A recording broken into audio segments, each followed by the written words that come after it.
this video we'll talk a bit about antique mirrors. Antique mirrors started being produced actually as early as in Roman and Greek times, where literally metallic surfaces were very highly polished so that people could see their reflections. And it isn't really till the 1300s, 1400s that what we understand with a mirror nowadays is sort of being invented with a glass, and then behind it usually a mercury sort of amalgam sitting behind it, with then a coat of paint behind the mercury to keep the mercury firmly close to the glass. What often then happens is with the air that gets then into the paint and into the mercury is that you do see slight areas of oxidization around the edges, which is always a good sign for antique mirrors. I often get asked the question whether an antique mirror itself, just the actual plate, is of any value. And to be perfectly honest, if it is 17th or 18th century, then yes, a plate by itself can have sort of a substantial value. But if it's any later than that, then usually the value can be sort of quite modest. I just brought two little mirrors here, which are quite interesting to have a look at.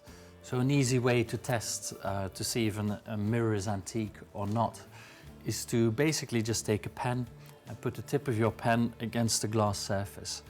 If the mirror is antique, the distance between the reflection and the pen itself should be fairly minimal.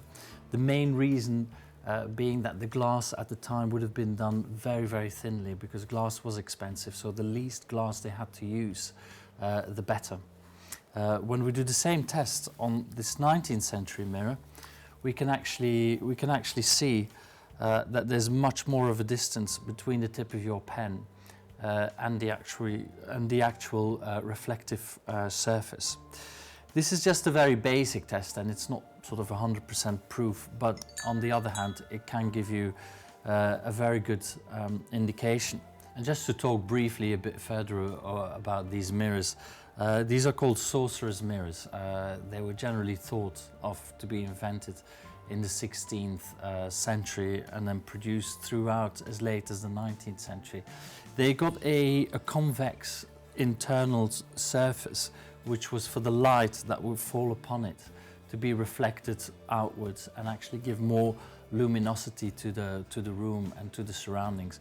They're sometimes also called banker's mirrors, these sort of convex mirrors, because at banks at the time they would have given a much wider scope of what was going on in the surrounding area.